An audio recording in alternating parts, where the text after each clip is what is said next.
Esta figura da un poco la idea de lo que estoy diciendo. Se puede ver que los países del régimen liberal y aquellos de la socialdemocracia, donde prevalece el estado de bienestar de tipo socialdemócrata, han sido los que más han activado su población. Por ejemplo, las personas mayores y las mujeres tienen tasas de participación en el mercado de trabajo más grandes de lo que los países, por ejemplo, de la Europa central, continental. Pero cuando uno mira los resultados en términos de tasa de desigualdad y de pobreza, puede entender que son tipos de activación diferentes que conducen a resultados en términos de justicia social que son muy diferentes. Bueno, por lo tanto, podemos hablar de diferentes activaciones. Hubo una activación liberal, la activación de incentivos, que se basa en el principio de workfare, de que la experiencia estadounidense de la década de 90 de reducción de las prestaciones sociales e introducción de condicionalidades al trabajo es un buen ejemplo. Hubo una activación de tipo bismarckiano de los países de la Europa continental, que es una activación de tipo de ocupación y también gradualmente de incentivos y asistencia, con reducción de los costos de mano de obra y desregulación, subvenciones al empleo, programas de inserción, reinserción de tipo residual para los trabajadores atípicos. Pero hubo también una activación escandinava, que es una activación con énfasis en la calificación, con la adopción de políticas de mercado de trabajo que incluyen varias etapas: políticas públicas de empleo, de conciliación de la familia con el trabajo, educación y formación. La activación de los dos regímenes europeos, el bismarckiano y el escandinavo, también difiere en las políticas para las familias. Mientras los países de tradición bismarckiana siguen la perspectiva familista de delegar el cuidado a los dependientes a las familias, principalmente a las mujeres dentro de las familias, y volver sus políticas de asistencia e incentivos a los male breadwinners, la apuesta nórdica fue en la desfamiliarización del bienestar, la adopción de políticas para conciliar la vida familiar con el trabajo, lo que permitió una mayor participación de las mujeres en el empleo y la reanudación de las tasas de fecundidad cerca de los niveles de reemplazo. Aquí se puede ver un poco los dos regímenes distintos de cuidados en Europa, el régimen de los países del sur, Italia, Grecia, España, Portugal, y abajo el régimen de cuidados de los países del norte. Y se puede ver que la cuarta columna, los gastos con los cuidados de las personas mayores son mucho mayores entre los países de la Europa del norte, y hay una correlación muy fuerte entre este dato y los datos de empleo femenino y tasa de fecundidad, que son mucho más altos en los países que gastan más con cuidados, servicios externos de cuidados a las personas mayores que son ofrecidos por el Estado. Bueno, en general, a excepción de un pequeño grupo de países, las políticas de empleo en los países desarrollados han sido en su mayoría remercantilizadoras.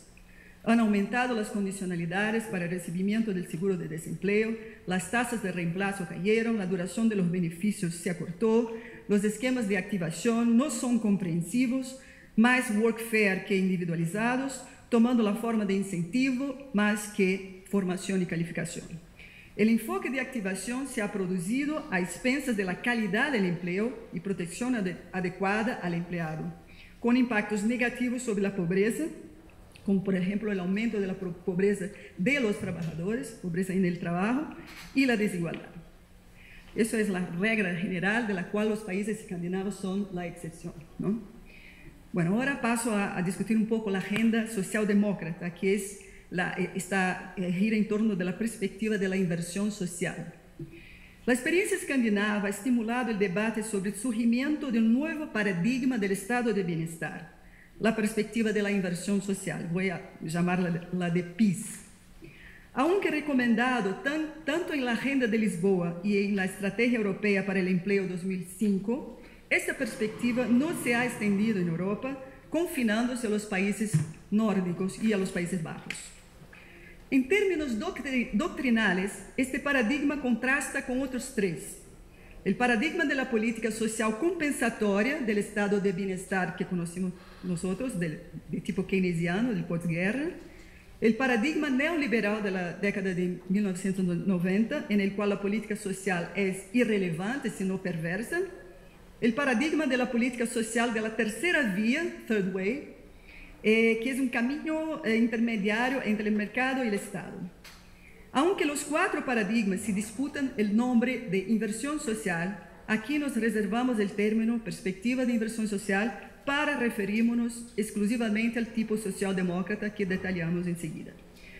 El primer contraste es con el tipo keynesiano, en el que el componente de gasto de compensación era la pieza que prevalecía. Por otra parte, en el bienestar keynesiano, que tuvo como ejes el empleo manufacturero y la familia tradicional, los trabajadores masculinos es que fueron los sujetos titulares de los derechos sociales. El esquema era pues insensible a la cuestión de los cuidados como un riesgo social que, sobrecargando a las mujeres, tiene consecuencias que van mucho más allá de cuestiones de género, tales como la abstención del trabajo y la reducción de la fecundidad. El tipo de seguridad social que ha sido creado estaba bien adaptado al contexto de riesgos de las sociedades industriales, vejez, enfermedad, accidente, eventual paro, pero responde pobremente a los nuevos riesgos sociales, como son la baja calificación, el empleo precario, el desempleo duradero, el empleo femenino, las nuevas estructuras familiares, el envejecimiento de la población, la pobreza infantil y las crecientes desigualdades y pobreza en el trabajo. En cuanto a la perspectiva de la inversión social, ella proviene de la obra de los Myrdal, Gunnar y Alva, que en Suecia de los años 30 concebieron la arquitectura de una política social productiva. En ese momento, la política social productiva encontró expresión en políticas de conciliación de la vida familiar de las mujeres con el trabajo fuera del hogar. La división sexual de trabajo acababa de entrar en el radar de la política social, con los servicios de cuidado infantil, licencias maternidad, que facilitaban el empleo de las mujeres, la manutención de las tasas de fecundidad y la inversión en la calidad de la población, como lo llamaba Gunnar Myrdal. El énfasis en los efectos productivos de la política social, es decir, en el equilibrio entre igualdad y crecimiento, se convirtió en una marca sueca. Algunas de sus manifestaciones fueron las políticas activas introducidas en el plan Rhein-Meidner de la década de 50 y también las políticas activas danesas de formación y reciclaje de trabajadores de los años 90, que han sido negociadas con los sindicatos. La difusión de esta orientación de la política social durante mucho tiempo estuvo limitada a los países escandinavos. Otro contraste es entre la PiS y la política social neoliberal mínima, para la cual la política social productiva es aquella que make the work pay. El problema del desempleo se diagnostica por esta perspectiva como un efecto de los incentivos negativos causados por la acción del Estado. Son los generosos beneficios sociales y el exceso de protección laboral que actúan como un desincentivo para trabajar, lo que dificulta la flexibilidad necesaria a la nueva economía. La recomendación de reformas que sigue es la desregulación del mercado laboral, la disminución de contribuciones empresariales, junto con el aumento de la presión para que el trabajador acepte cualquier trabajo. Es decir, la reducción de las prestaciones por el desempleo y la asistencia social y la introducción de condicionamientos a los beneficios. La PiS, al contrario, responsabiliza el mercado y advoga una fuerte acción pública bajo la forma de inversión social. La frontera con la tercera vía de Tony Blair y Gordon Brown parece menos clara. De hecho, la tercera vía retiene un diagnóstico de los desempleo similar a la perspectiva neoliberal y propone un Estado facilitador, inteligente y compacto para apoyar la activación de los individuos, las familias y las comunidades, sino que también propone la reducción de los aspectos de seguridad social de la política social tradicional. Por otra parte, las reformas productivistas británicas, a pesar del énfasis en educación, se caracterizan por su débil desarrollo de políticas activas habilitantes debido a la concentración en incentivos y asistencia. La experiencia de este tipo de reforma en Europa muestra un aumento del número de trabajadores pobres. Se contabilizan en 11 millones en Alemania, por ejemplo, y por polarizaciones económicas y sociales. Ignoran, por ejemplo, la mayor vulnerabilidad en el caso de los países desarrollados al desempleo de los trabajadores no calificados y la mayor empleabilidad de los más calificados. Para dar una idea de las magnitudes, las tasas de empleo de los trabajadores altamente calificados son casi el doble de aquellas de los trabajadores no calificados en Europa. En el Reino Unido, el desempleo entre los poco educados alcanza 4 veces el desempleo entre las personas con educación superior. Por el contrario, la perspectiva de la inversión social, la PIS, considera la seguridad social como parte fundamental de la política social, ya que reconoce el propio mercado de trabajo como disfuncional, aunque considere que sea su objetivo aumentar la participación económica de las personas, hombres y mujeres, asociando en la medida de lo posible las políticas pasivas a políticas activas promotoras de capacitaciones. Se trata de una segunda vía, es decir, combinando pues gasto compensatorio con inversión social. Aquí esta tabla da una idea de las opciones que tenemos, ¿no? Combinaciones de gasto compensatorio más o menos, inversión social más o menos, ¿no? El estado de bienestar tradicional está en la confluencia entre mucha énfasis en gasto compensatorio, poca énfasis en inversión social, que es la primera célula a izquierda arriba. Alto gasto compensatorio, alta inversión social en el caso de los países nórdicos, que es la célula de la derecha. Baja énfasis en gasto compensatorio, baja énfasis en inversión social, que es el caso del dicho estado de bienestar escondido americano, que es que se da mucho a través de la ocupación y de los subsidios fiscales, deducciones fiscales. Y finalmente, bajo gasto compensatorio, alto investimento social, inversión social, que es el caso de la tercera vía. Bueno, ¿qué conjunto de políticas caracterizan la PIS? El núcleo incluye la educación desde la primera infancia y durante toda la vida activa del individuo, en concepción de educación por toda la vida. La conciliación de la vida familiar con el trabajo es el segundo conjunto importante de políticas, y aquí están los servicios externos de cuidado para las personas mayores y para los chicos, los niños, con beneficios monetarios. Y el tercer núcleo es el trabajo, con las políticas activas de calificación, beneficios monetarios a los trabajadores, empleo protegido de grupos especiales, seguro de desempleo con alta tasa de reemplazo y relativamente corto periodo de duración.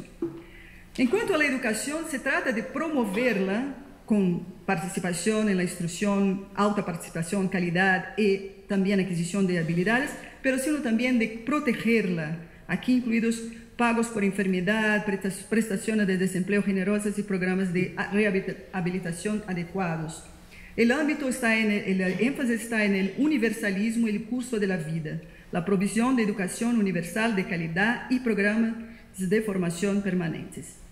Sobre las políticas de conciliación familia-trabajo, la PIS se distingue de las perspectivas maternalistas y natalistas, ya que su objetivo programático es posibilitar el empleo de calidad, reducir el riesgo de la pobreza y las desigualdades y además de permitir la realización de la fecundidad deseada por las familias y garantizar la sostenibilidad financiera del estado de bienestar.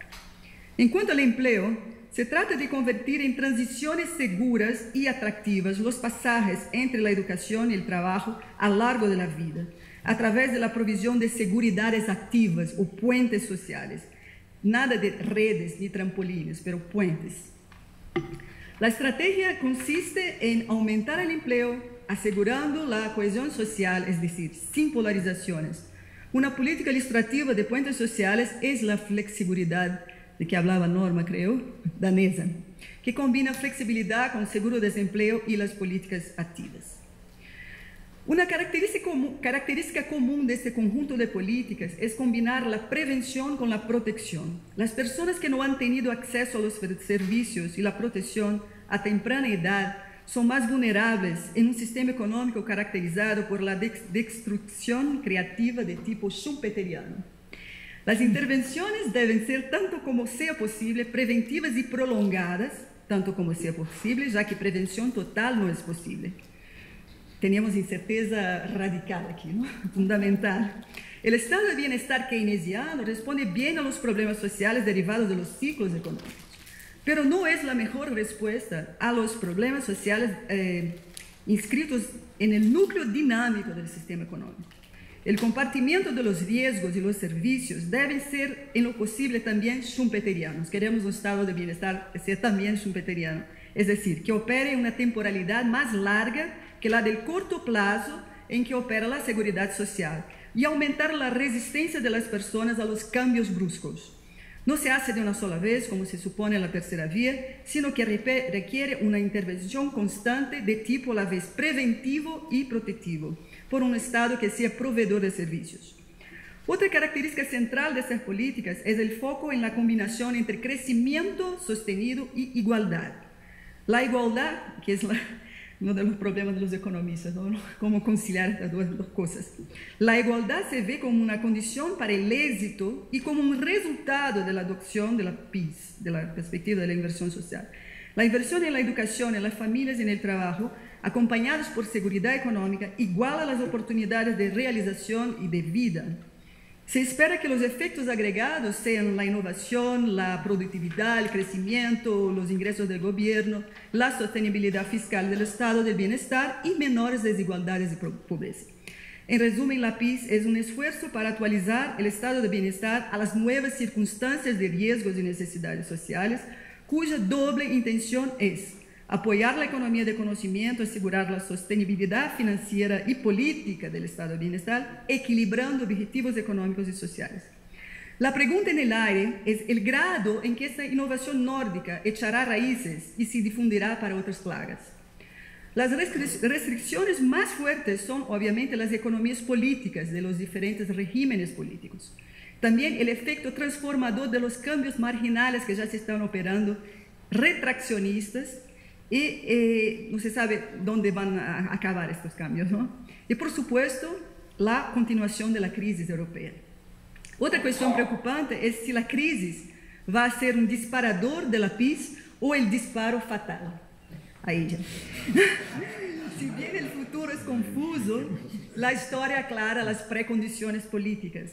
La PIS avanzó más en los gobiernos socialdemócratas en Europa y llegó a ser entretenida como agenda europea cuando había una convergencia de varios gobiernos socialdemócratas en Europa, cuando de la agenda de Lisboa, del 2000. Bueno, ahora voy a hablar un poco de la posibilidad política de eso, ¿no? ¿Cuál es la viabilidad política de este modelo? Es cierto que, dado que los actores directamente movilizados son muy heterogéneos, una colisión espontánea parece poco probable. Varios argumentos pueden ser todavía movilizados como disparadores políticos. Argumentos demográficos, sociales, económicos y políticos. Las ideas y los emprendedores políticos son esenciales. Podemos empezar por preguntarnos cuál sería la coalición social potencial para apoyar la PIS. Una idea aproximada nos ofrece una investigación reciente sobre opiniones y actitudes en Europa. Un artículo titulado ¿Quién odia el estado de bienestar?, basado en la encuesta European Social Survey de 2008, concluye que, 1. Aquellos que son menos críticos del estado de bienestar son, en conjunto, los países nórdicos. En cuanto a las características individuales, son los desempleados, la izquierda, el sector público, los más educados, la clase media, los estratos de bajos ingresos, las mujeres y aquellos que están fuera del mercado laboral. Los más firmemente críticos fueron aquellos que se declararon de la derecha política.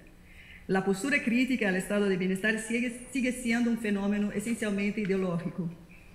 Específicamente sobre el apoyo a una política que es el núcleo de la PIS, que es la intervención del gobierno en cuidado de los niños, los siguientes resultados surgen. 1. Há un elevado apoyo en los 22 países de Europa, más alto en el norte y el sur y más bajo en el centro de Europa. 2. Las personas con interés directo apoyan la política, las mujeres que trabajan largas horas, personas con niños menores de 12 años, las personas con hijos pequeños o que han experimentado la responsabilidad de cuidado de los niños. 3. Las variables de mayor impacto fueron la ideología y las actitudes, especialmente la adhesión al principio de igualdad y mujeres que creen en la igualdad de género en términos de participación en el mercado laboral, fueron las que más fuertemente apoyaron. Y el apoyo es más fuerte entre aquellos que están muy satisfechos con los servicios de cuidado y aquellos que están muy insatisfechos. Y el más bajo apoyo está entre los individuos con altos ingresos subjetivos. Estoy acabando, esta es la última sección, les prometo, es si hay alguna posibilidad de la PIS en América Latina. Para abordar América Latina, tomo como punto de partida el desarrollo incompleto, obviamente, y las desigualdades intensas que nos caracterizan. Pero por lo general, esos son los obstáculos que son señalados a la constitución de un estado de bienestar en nuestra región.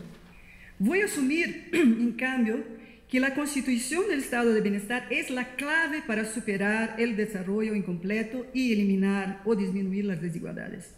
Aquí me baso en la experiencia internacional y ahora también en las realizaciones de la propia PIS y sus políticas sociales productivas. Pero hay que admitir que añadimos a los viejos riesgos sociales del subdesarrollo, que son, como son la cuestión agraria, los problemas urbanos, la informalidad, la subalternidad, la discriminación y los prejuicios. Añadimos los nuevos riesgos sociales de las economías globalizadas, que somos también, y las sociedades envejecidas, que somos también nosotros, ¿no? Por lo tanto, nuestro aprendizaje es especialmente difícil. Tenemos que aprender las lecciones de la experiencia previa, tanto como experimentar con ideas que no se han todavía precipitado en cánones. Tal vez la primera lección sea aprender con la heurística de la economía del desarrollo, identificar y analizar las experiencias y tecnologías de punta, imitar, adaptar, crear. Pero como se trata de modelos de sociedad y no materiales y no prototipos para montar, obviamente el aprendizaje es complejo. Yo me limito a enumerar algunas cuestiones, sugerencias para el debate. Voy a poner dos cuestiones. La primera ¿es posible pensar en una política de desarrollo baseada en la inversión social? Y la segunda cuestión es, ¿ese modelo es viable políticamente? En el contexto de América Latina, los programas de ingresos y mínimos sociales, como se ha habido en Brasil y otras